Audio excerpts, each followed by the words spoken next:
Hey everyone, Vortex here, and today I'm going to talk about the City in the Sky. The City in the Sky is home to the Oocca, who are referred to as beings of the sky. At first glance, the Oocca may look a bit bizarre, but they prove themselves to be very friendly creatures. They look very similar to the birds from another world by Maurits Cornelis Escher. The Oocca are said to be very closely connected to the royal family and even the gods themselves. At one point, they left their dominion rod in Hyrule in order to maintain contact with the royal family. When you visit the City in the Sky, it appears to be falling in ruins. Likely this is caused due to the Oocca not being able to perform any repairs. It also doesn't help that Argarok is flying around destroying things. The City in the Sky, even in its crumbled state, bears an uncanny resemblance to Skyloft as seen in Skyward Sword. But is it actually the same place? I think it is, and in order to show you, I have to go back all the way to the origin of Skyloft. Before the events of Skyward Sword, during the era of the goddess Hylia, there was a fierce battle between demon and man. The demons, under the leadership of Demise, stopped at nothing to obtain the power of the Triforce. The battles that ensued were so fierce that humanity was at the brink of extinction. The goddess Hylia decided to gather all the surviving humans, along with the Triforce, on a plot of land and send it into the sky. She then placed a barrier of clouds in between the newly formed island and the surface below. The goddess then led the remaining tribes on the surface back into battle and managed to seal Demise away.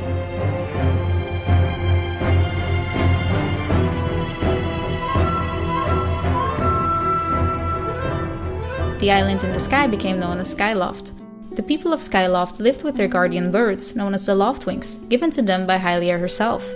Only a few individuals on the surface knew of the existence of the goddess in Skyloft. After a few thousand years, their story was forgotten and it became a legend. The people of Skyloft lived in harmony and spent their time praying to the goddess, blissfully unaware of what was occurring on the surface. The Keeper of Legends, Gapora, was entrusted to protect the secrecy of the ancient documents about the surface. His family had been doing so for as long as history can remember. After Demise is sealed, Link and Zelda descend to the surface to live with the Triforce. They are soon joined by the other humans of the sky. Their descendants would become known as the Hylians, the people of Hylia. The Loftwings left their former masters behind and returned to the sky. But what happened to these Loftwing? Could they have become the Oocca? Since the release of Hyrule Historia, the role of the Oocca has been altered significantly. However, I think I've been able to come up with a theory that makes the connection between the Oocca and Skyloft work, even with Skyward Sword's rewritten history. The Loftwing, which inhabit Skyloft, are depicted as directly serving the goddess Hylia. She was the one that tasked them to serve the people of Skyloft. After Demise is sealed, the Loftwings were instrumental in bringing the humans back to the surface so they could found Hyrule. As such, they perform the role attributed to the Oocca's ancestors in Twilight Princess, making it likely that the City in the Sky is in fact what's left of Skyloft. The Oocca are said to have started to live in the City in the Sky right as the first Hylians came to be.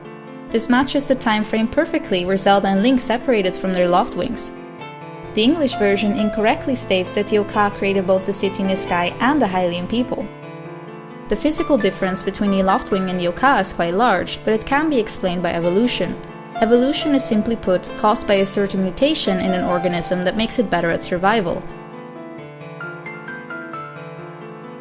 A higher chance of survival equals a higher chance to pass on genes to its offspring. It's not so much a matter of getting better at something, but more at being able to survive better. In the case of the Loftwing, they slowly evolved into the Oocca because it enabled them to survive better in the ruins of Skyloft. They became more intelligent and became capable of speech and using tools like the Dominion Rod. This allowed them to make use of the technology and language, known as skywriting, left behind by the previous inhabitants of Skyloft. Another fact supporting this is that the tools, artifacts and buildings in the City in the Sky are clearly designed for bigger creatures, most likely humans. This supports that the Oocca were not the original inhabitants of the city. Then there's also the Clawshot. The only games they have appeared in are Twilight Princess and Skyward Sword. In Skyward Sword they are one of the goddess's relics, as they are given as a reward for completing a silent realm. The Clawshots are necessary to traverse Skyloft, while in Twilight Princess the Clawshot is located in the City in the Sky itself. Seeing as the Clawshots are divine objects, it's reasonable to believe that the two relics were split up, with one being in the sky while the other remained on the surface. This symbolizes the alliance between the Oocca and the former inhabitants of Skyloft, which are now known as the Hylians. It's also interesting that in order to gain access to the city in the sky, one claw shot is needed to reach and activate the cannon that makes such travel possible. This means that the Oocca were aware of a second claw shot lying on the surface. The existence of the Dominion Rod also points towards the Oocca being the former Loftwing. The role of the Dominion Rod was left rather vague in Twilight Princess. It was supposed to be an instrument used to establish contact between the Oocca and the royal family, but why would the royal family have the need to stay in contact with the Oocca in the first place? The royal family of Hyrule was established shortly after Skyward Sword, when Hyrule itself was founded. The members of the royal family are all direct descendants of the reincarnated goddess Hylia in the form of Zelda. Hylia and Zelda both had a very close bond with the Loftwing of Skyloft.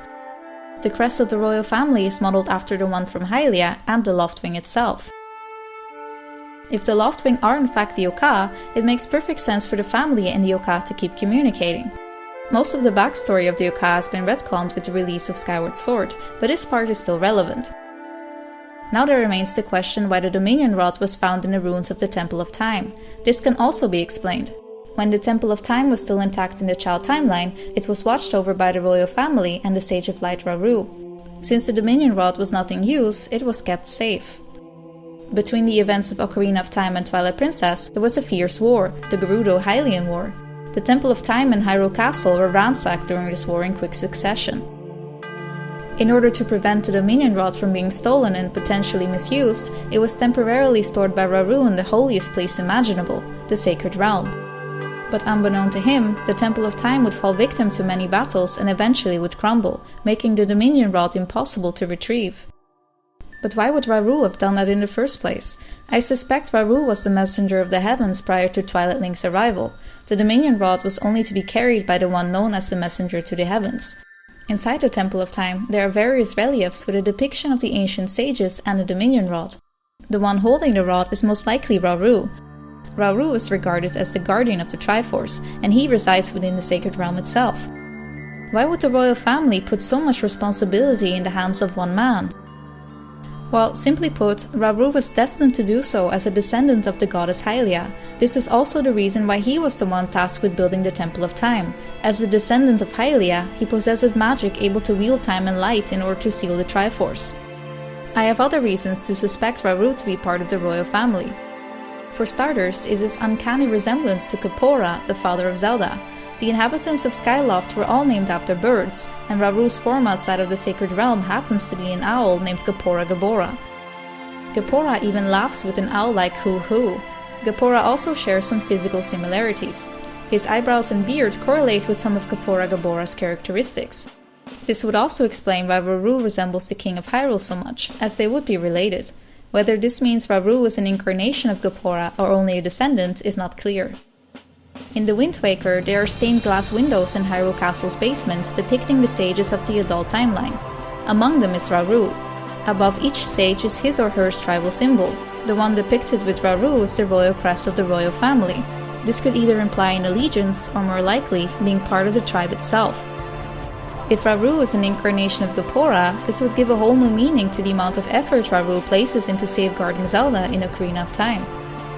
When Link meets Sheik outside the Spirit Temple, the sound of wings can be heard as Sheik jumps down in front of Link. Gapora Gabora is then briefly seen listening to the conversation between Sheik and Link. It's implied here that Rauru is the one that helped Sheik reach all the temples in Hyrule. This will be quite symbolic. Despite being separated from Zelda due to his duty as the guardian of the Triforce, Gapora is still looking out for his daughter. So in short, the city in the sky is in fact Skyloft, with the Oocca being the evolved Loftwing. The reason why the Dominion Rod is found in the Temple of Time is because Rauru, as a member of the royal family, safeguarded there.